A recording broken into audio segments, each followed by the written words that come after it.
All right, how's everybody doing today? You should be able to hear me all right. I want to test this out here. I'm here in Washington, D.C. Many of you all saw me on Roland Martin Unfiltered yesterday, Tuesday, November 5th, for the election night coverage. Okay, so I'm going to check my volume. All right, so I'm broadcasting. I got the wireless earbuds in. Okay, so I want to break this down quickly because I got to get out of here and catch this flight back to Detroit. Okay, so I'm running late. So I just want to come on and share some of my thoughts.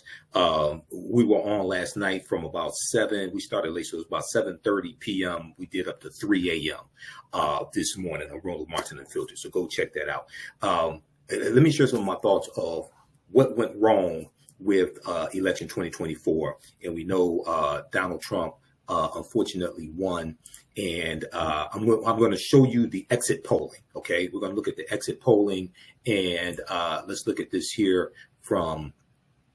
Let's look at the electoral map from the New York Times. Okay, and I'm going to show you the exit polling from NBCnews.com. I see people sharing the exit polling from NBC News, but they're not explaining what the percentages represent. Okay, so let's look at this quickly here. Okay, so if we look here at New York Times, presidential election results, Trump wins. Okay, so this is as of 10:24 a.m. Eastern Standard Time, Wednesday, November 6, 2024. Okay, Trump got 277 electoral college votes. As I said, as you all know, you only need 270 electoral college votes to win. VP Kamala Harris got 224 electoral college votes. Trump got 71 million votes so far. VP Harris 66 million. Okay, and when we look at the map, Michigan still hasn't been called yet. Actually, Detroit News is reporting that Trump is going to win Michigan, if I remember correctly. Detroit News, I was looking at it right here. This article, he's in the lead, 97% of the votes counted in Michigan. Trump won Michigan in 2016 by 0.2 of a percentage point, 10,704 votes. We look at this was last updated 9:06 a.m. Wednesday, November 6, 2024. Who's winning Michigan in the presidential election? Here are the latest details.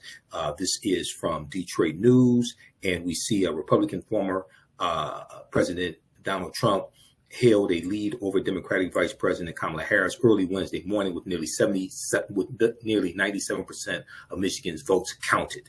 Okay, and Trump had a 49.9% lead in Michigan, while VP Harris 48.3%.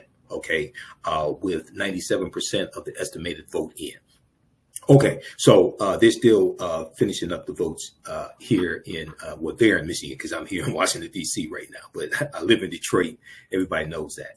Okay, so let's go back to the New York Times right quick, and then I want to show you this exit polling from NBC News, okay? So he won. Let's scroll down here. Trump won. Arizona has not been called yet. They're almost done with Michigan. He won Georgia, the 16 electoral college votes with Georgia. He won North Carolina. He won Pennsylvania and Wisconsin. He won 2 of the 3 blue wall states, Michigan, Wisconsin, Pennsylvania. So he won Pennsylvania and Wisconsin. He shocked a lot of people winning Pennsylvania and also winning Wisconsin. So you all can check this out. Read the rest of this. Okay, I don't have time to get deep into this. I want to show you a couple things I posted here on social media.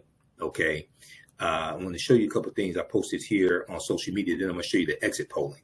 Okay, so one thing that I posted here was it says, hold on. It says, let's see, right here.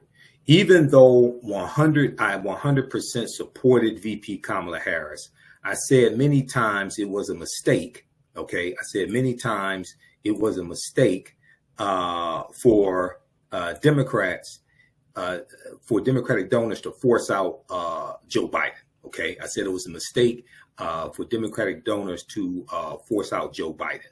And let's switch over to this here. I'm going to switch over to my fan page, the African History Network here. and show you this post that I did. So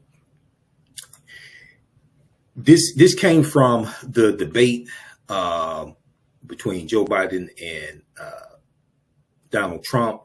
And as I said before, Joe Biden won the debate. Okay, Joe Biden won the debate. Yes, it was ugly, but when you look at the fact checking from CNN, Donald Trump told 3 times as many lies or false statements as Joe Biden. Okay, Joe Biden won that debate when you look at fact checking from 5 different sources: Washington Post, New York Times, NBC News, CNN, and there was one other one, Associated Press. Even though I 100% supported VP Harris, I said many times, okay, and let me flip over. Okay, this is up. I said many times it was a mistake for Democratic donors to force out Biden. This is still America. You need an old white man to beat another old white man, period. Now, VP Kamala Harris was overqualified for the job. Donald Trump is underqualified, 34-time convicted felon, found liable of sexual assault, found liable for business fraud in the records and covering up the payment of $130,000 to Stormy Daniels, so it would not interfere with the 2016 election. Okay, but this is still America, and this is something that I've said before. I said this on Roland Martin Unfiltered. This is why I supported Biden. One of the reasons why I supported Biden in 2020. He was much better than Donald Trump. But you need an old white man to go beat an old white man. You're dealing with racism and you're dealing with misogyny in America. You're dealing with racism and you're dealing with misogyny. Okay, so I went on to say, this is still America. You need an old white man to beat another old white man. For those who wanted to talk about Joe Biden's cognitive decline, have you seen and heard Donald Trump? I mean, Donald Trump, just the last day of campaigning or the day before, Donald Trump was in Pennsylvania simulating fellatio on a microphone. And you want to talk about Joe Biden stammering or mangling words? Joe Biden has been stammering and mangling words since he was in his 30s, in his 40s, in his 50s, in his 60s. Joe Biden's always done that. So Donald Trump is held to a much lower standard than anybody else. And the headlines should read, the breaking headlines should read, overqualified black woman loses to underqualified white man. Okay, that's what the headline should read. Okay, so check this out here from the New York Times. Now, let me get to this here, the exit polling. Okay, because I see people circulating the exit polling, and I had somebody send the exit polling to me also, a screenshot of the exit polling, but they didn't put the context of what this represents. So this comes from NBCnews.com, and if you go to the top for the election 2024 coverage, and you just click on exit polls right there. Click on exit polls. This is what it says here, and I'm going to try to zoom in on this. They're looking at exit polls from 10 states. Now it says exit polls, NBC News in conjunction with a consortium of news organizations conducted exit polling across the country in 10 key states. So this exit polling I'm about to show you does not represent all 50 states. It represents 10 key states. This is why when I posted it on my social media platforms, Facebook and on the After History Network and Michael Imhotep on Facebook, and I'll put this on my Instagram page, Michael Imhotep as well, I put this context and the link so you can look at this directly. The polling included speaking with voters at polling places and phone interviews. The exit polls are not results. The exit polls are not results, but instead a look at the thinking and motives of voters across the country. Exit polls help the public better understand the makeup and motivations of the electorate. Okay, so what they did was they looked at, they looked at 10 key states. So they broke it down by gender, and they're looking at Democrat, Republican. Gender for men, 44% of men voted for Democrats, 54% voted for Republicans. Women, 54% so far voted for Democrats, 44% voted for Republicans. Okay. We look at white people, 43% so far, 43% white people voted for Democrats, 55% voted for Republicans. Okay. And that makes sense because Republicans usually win the white vote. For African Americans, 86% of African Americans voted for Democrats, 12% for Republicans. For Latinos, 53% voted for Democrats, 45% for Republicans. Asians, 56% for Democrats, 38% for Republicans. Yes, Asians do vote. I know you got people running around lying to black people telling them Asians don't vote. That's a damn lie. They do vote. Okay, now this right here, I want to look at sex by race. Okay, this right here. Okay, white men, 30 so far, 39% voted for Democrats, 59% for Republican. Okay, white men. White women, so far, 47% of white women voted for Democrats, 52% of white women voted for Republicans. Vice President Kamala Harris will probably win with college-educated white women, but not with non-college educated white women. For African-American men, and as the count comes in, because it was over 80% earlier here, this is just 10 states. Okay, this is just represents 10 states, but I just want to show you this because I see people circulating this around and they're not giving context. 78% of black men voted for Democrats, 20% for Republicans.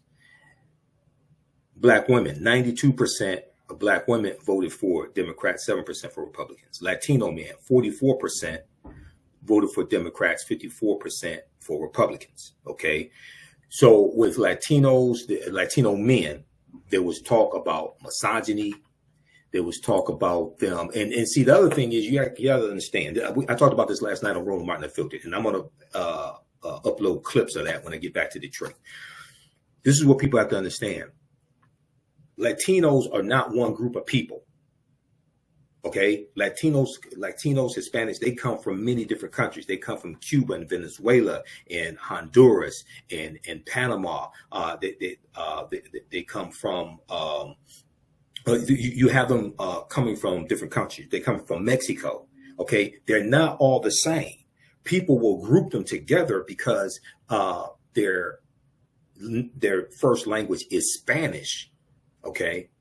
But they're not all the same. They come from different countries, have different histories, have variations in their cultures. Some of them come from countries that were socialist countries, communist countries, things like this. Okay. And a lot of them identify with being white, especially white Cubans. Okay. And you got to understand history of Cuba, because when Fidel Castro came to power in 1959 and overthrew Batista, he kicked out a lot of the white Cubans who were oppressing the Afro-Latino Cubans. Okay, well, a lot of those white Cubans went to Florida.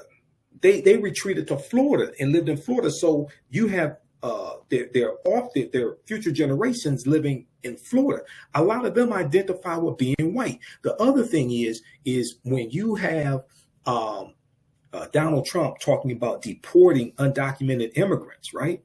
You have Latinos here who came here legally. They may be first generation, and those who are first generation born here, Latino, they are more Americanized than their parents, their grandparents who immigrated here. So a lot of them look at this differently. But for a lot of Latinos, when they talk about deporting undocumented immigrants, they don't see themselves in that. They don't see themselves accidentally getting mixed up into that. They look through the eyes of Eurocentricity of Europeans and say, oh, he's talking about those people over there. He ain't talking about us.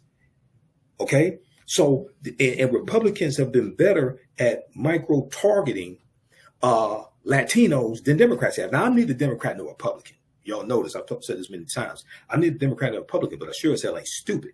I can see who overwhelmingly keeps passing laws and blocking bills that are beneficial to African Americans. I'm neither Democrat nor Republican, but I'm definitely not stupid. Okay, so this is something that has to be understood when we talk about Latino voters. There really is no Latino voter. Okay, there are Latinos who vote, but the mistake that people make is they put them all in one group. It's just like with Puerto Ricans. Donald Trump got a lot of Puerto Ricans to vote for him because because they're looking at these other immigrants. And see, the other thing is a lot of Latinos don't see themselves as one group of people either. That's the other thing. Okay. They're like, oh no, we ain't like those Venezuelans over there. We're not like the Cubans over there. We're not like the people from Honduras, things like that. So a lot of Latinos don't see themselves as one cohesive group of people either. Okay. Latino women, 61% of Latino women voted for Democrats, 37% Republicans. All other races, 50% Democrat, 45% Republican. Okay, now so take a look at this here. This is the exit polls, okay, but it only represents 10 states. Okay, this is from NBCnews.com. I'm gonna post a link here. You can go read this. Look at the post that I did because I broke this down. I added context and the link because a lot of people are just circulating this around, but not adding context to what this means. Okay. All right. And let me say this. We're going to continue here. I got some more to show you. If you like this type of information, if you're learning anything here, you can support the African History Network. $, the AHN show through Cash App, $, the AHN show through Cash App, and through PayPal, paypal.me/the AHN show. Go to our website, AfricanHistoryNetwork.com, AfricanHistoryNetwork.com, and you can register for the online history classes I teach. We have a class, 12-week online history course starting up Saturday, November 9th, 2024, 4 p.m. Eastern Standard Time. Ancient Kemet, one of the originates of Egypt, the Moors, and the Ma'afa, understanding the transatlantic slave trade, what they didn't teach you in school. Click right here to register here. Download our lesson plan for all the classes, all the class sessions. Click right there to download. It's free, okay, to download it. And register for that class. We do the sessions live. All the sessions are archived and recorded. You can go back and watch it anytime. And here's our QR code here for, when you scroll down, I got to move this up further on the page right there for Cash App. That's our QR code. This helps us keep doing the research, stay on the air, helps pay when I have to travel because I had to pay out of my pocket to come here to DC, okay? Nobody covered these expenses. That was me that had to pay this. Travel expenses, airfare, all of that. Okay. All right. And there's a link for PayPal as well. Okay. Let's continue here. Okay. Now I want to go to, I posted this also on Facebook, and I want to make some quick points of where Vice President Kamala Harris went wrong. This is not an attack on her at all. I 100% support her. But there were some mistakes that she made, and some people are not calling this out. We talked about it a little bit last night. I posted this also today. Racism and sexism are two of America's biggest evils. Okay, racism and sexism are two of America's biggest evils, and that's where we saw a lot of sexism here. She was called, you know, all types of derogatory names, sexist names, you know, or things like this, especially at the Madison Square Garden, that Klan rally that they had Sunday before last. That would have been Sunday the 27th. October 27th, Madison Square Garden, that Klan rally that they had. Yeah, so you're dealing with sexism as well. But people that voted for Donald Trump, they're in for a rude awakening. They're in for a rude awakening, and he's going to be even worse this time around. Okay. All right. So let's do this. Let me go through a few of these bullet points that I made. Then I got to get out of here and catch this flight, okay? Because it leaves in exactly an hour. All right, number one, the transgender ads that were airing across in different battleground states, especially in Michigan. Okay, we talked about this, and I found out this from Roland last night. I brought up the fact on the show last night that you had these transgender ads. So Republicans spent about $65 million on these transgender ads in battleground states. Okay.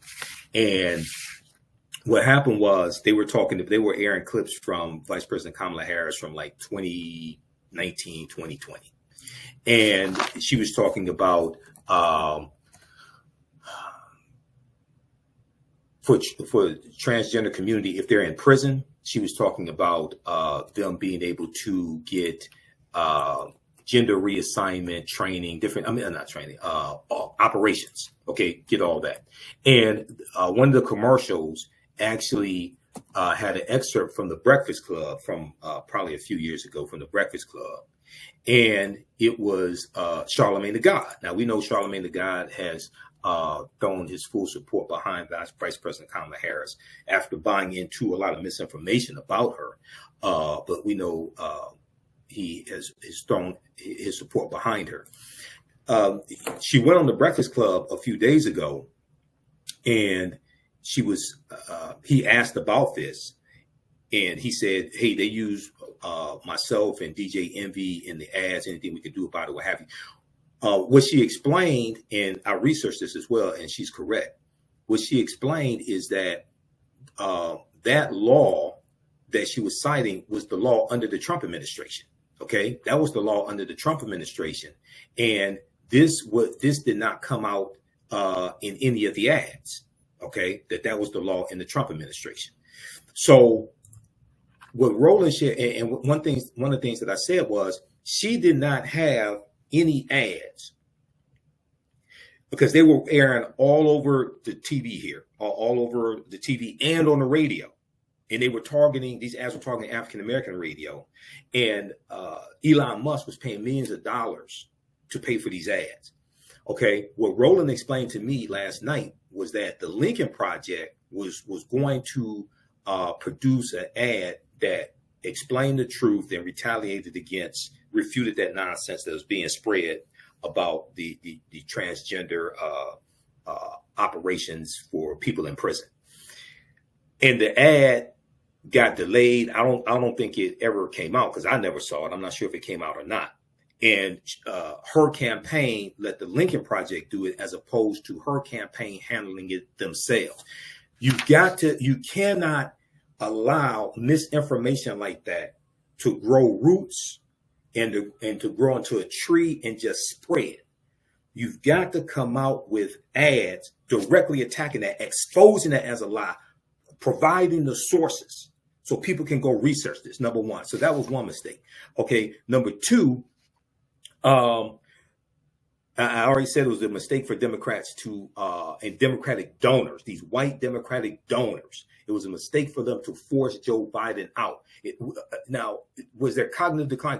Was Joe Biden is still sharp as a whip. And if you don't think so, Joe Biden at the NATO summit, Joe Biden held a press conference for almost 1 hour and took complicated foreign policy questions from the press and nailed it. Donald Trump has not, the whole time he's been running for 2 years, Donald Trump has not had a press conference on foreign policy. Okay. So Joe Biden was being held to a much higher standard than Donald Trump. And a lot of people were screaming about this. Even a lot of African Americans in the media, I was screaming about this as well. It's like, wait a second, hold on. Republicans were circling the wagon around Donald Trump. 34-time convicted felon, found liable to sexual assault, okay? Trying to overthrow the government. No prominent Republicans were saying Donald Trump needs to drop out of the race. Donald Trump is unfit to be president. Yeah, you have people that worked for him in the past, John Kelly and Mark Milley, you had generals, things like this. But I'm talking about Republicans who are in sitting office. They all circled the wagon around Donald Trump and said, that's our guy. But you had Democrats, some punk ass Democrats, especially a lot of white Democrats in elected office. Adam Schiff, you had others jumping on MSNBC saying Joe Biden needs to step out. You had George Clooney, who used to be with Tootie on The Facts of Life. You had white Democratic donors. And I'm neither Democrat nor Republican. We have to understand how to use one political party as a tool and use politicians as a tool to accomplish what it is that we want, and understand how to use Democrats as a tool against MAGA. We have to use them as a tool. I think African Americans should focus on taking over the Democratic Party, but that's another conversation. But you had them all ganging up on Joe Biden. I said this on Roland's show before July 21st is when Biden dropped out of the race. And I said this on a few weeks before that. I said, Democrats, stop tackling your own quarterbacks. Stop tackling your own quarterback. Stop blocking your own field goals. Who does that? I said, your candidate is much better than Trump. The Republicans are not sabotaging Trump's campaign. They're out defending him. Lindsey Graham and Byron Donalds, all these Republicans out defending Trump, as horrible as he was. And because Biden has a bad debate, and he still wins the debate because Biden has a bad debate, you're going to stab him in the back and kick him down a flight of stairs? That's bullshit. I may cuss. I'm sorry. That's bullshit. That makes absolutely no sense. Okay. So that was another mistake. And the white donor class, the George Clooney's, okay, and these other white multimillionaires and billionaires, they're to blame for a lot of this. Okay. Also the white Democratic strategists that don't know how to properly message. Okay. You know, I'm neither Democrat nor Republican, but somebody has to say it. A lot of these white Democratic strategists need to be fired. And my friend Amisha Cross, who you see all over, you see it on CNN and MSNBC, she posted on her Facebook page, because we've been on Roland Martin and Filtered together before. She posted on her Facebook page that all those people need to be fired. Okay. Then you have, if you think Joe Biden has some cognitive decline, watch Donald Trump show his entire ass for the next 4 years, if he doesn't have to resign because of health, because he's in bad health right now. He's in bad health right now, Donald Trump. And really the play is for J.D. Vance to be president. Donald Trump is going to have to resign. I don't think he's going to make it 4 years. His health is in decline now. He's in mental decline. He ain't going to make it 4 years. You're going to have to deal with this dumbass J.D. Vance. Something else on The View. When Vice President Kamala Harris was on The View, this is, once again, this is not an attack on her. This is understanding some mistakes that were made. She ran, it was an almost flawless campaign. She ran a fantastic campaign. She only had 107 days for this campaign. She ran a better campaign, had a better ground game than Donald Trump. Donald Trump's been running for 2 years. Donald Trump's been running for president for 2 years. Okay? And the headline should read, overqualified black woman loses job to underqualified white male. News at 11. That's what the headline should read. Okay? But when she was on The View and she was asked a question by Sonny Hostin, what would you have done differently than Joe Biden? She said nothing. I could tell you right here, I can't speak for the rest of the country, right here in Detroit, that ad ran over and over and over and over again on TV, on cable TV. Okay. And then they would say, and the ad was saying, okay, she wouldn't have done anything differently on inflation and this and that, things like that. Okay. Now, a sitting vice president does not criticize a sitting president, does not undermine a sitting president. Okay. A few weeks later, she modulated, she corrected it and started talking about her housing plan and $50,000 for small businesses, $50,000 tax credit for new small businesses. Right now it's $5,000. She talked about $25,000 in down payment assistance, which is more than it is right now. Things like this. So she started talking about how her policies would go beyond Joe Biden's. There's a way to do it without throwing Joe Biden under the bus. I understand she didn't want to throw him under the bus, but that was a fatal mistake. And it took her too long to recover from that because the ads were running, right? You may have seen the same ads where you are. We saw them here in Detroit, okay? So even though she did have rapid response on social media and things like this, a good rapid response team, that ad was devastating. And then people were saying, okay, so she's going to do the same thing on inflation and Bidenomics and all that stuff, right? She did not hit back or her campaign did not hit back to dismantle the lie that Donald Trump is better for the economy, and dismantle the lie that Donald Trump had the greatest economy. Donald Trump inherited the Obama-Biden economy. The American Recovery Act of February 2009, the $831 billion Recovery Act, this is what jump-started the economy, okay? And you got, read this article here from Forbes.com, okay? It gave you 11.3 million jobs. It gave you a 4.7% unemployment rate when Trump came into office in January 2017. It gave you 75 consecutive months of private sector job growth. Okay, the facts are there. Read this article. Obama's 2009 Recovery Act kicked off over 10 years of economic growth. The economy that people think was Trump's economy was the Obama-Biden economy. Trump didn't do shit to build that economy. He inherited a healthy economy.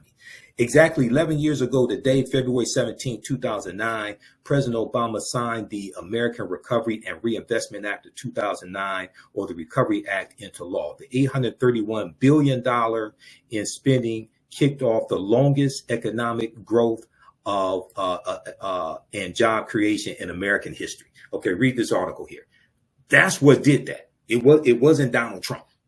Okay, even though Obama came out in the last couple of weeks of the campaign, on the campaign trail, explaining that, there should have been ads long before that explaining that. There should have been ads breaking this down, dismantling Donald Trump's argument. Okay, and they really didn't have ads to articulate this. 4.7% unemployment rate, 11.3 million jobs created, 75 consecutive months of private sector job growth. You got to hammer that over and over and over again, like Donald Trump is lying, saying he had the greatest economy, he built the world's greatest economy, all that. No, you didn't. You inherited that. And then you blew it, and then you mishandled COVID. He did not use the 69-page pandemic playbook that the Obama administration left for him. And Obama talked about this on the campaign trail.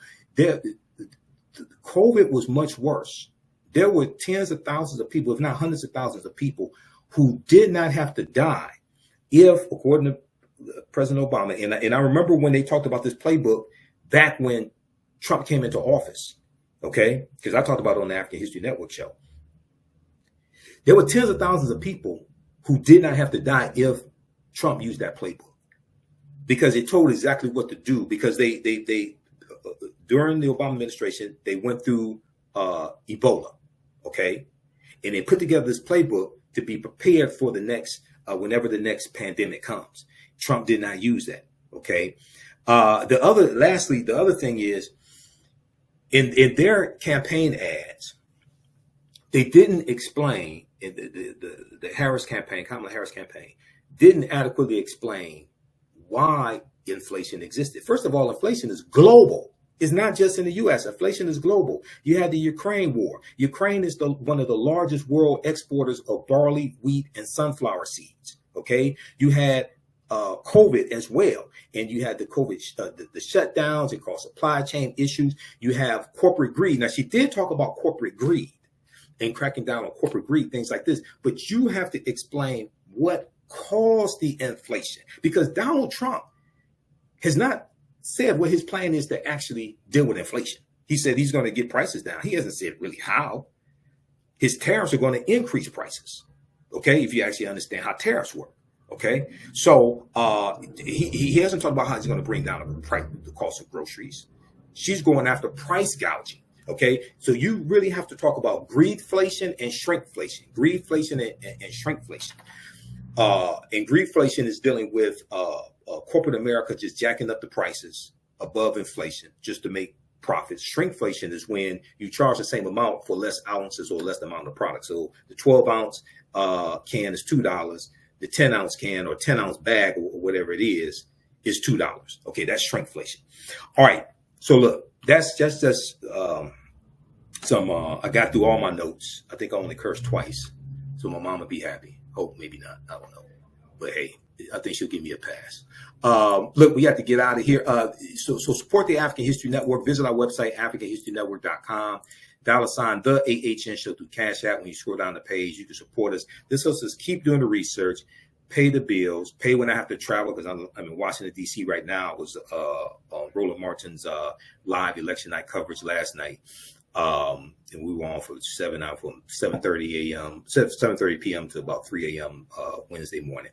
$ the AHN show, SHOW. These other ones are fake African History Network Cash App accounts. I'm still trying to get shut down. If you learned anything today, if you like this type of information, you can support us. $5, $10, $15, $25, $100, whatever it is that supports us.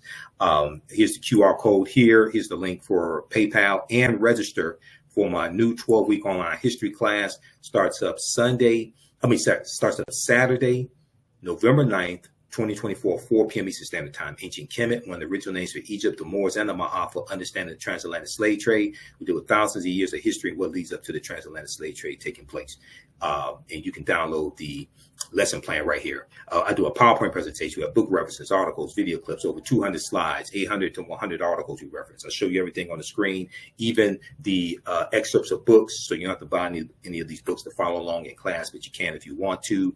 And we have show you extras with interviews I've done from historians like Professor Janie Small, Professor Kabahai Waka Kamene, Tony Browder, Runoko Rashidi, and more. All right. Remember, right now is correct. Wrong behavior is not over till we win. Wakanda forever.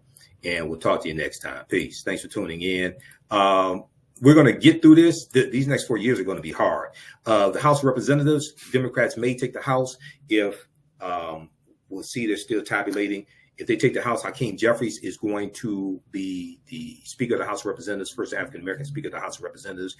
That means Democrats will be able to block bills that harmful bills that Republicans are trying to get passed and signed into law, because they can block them in the House.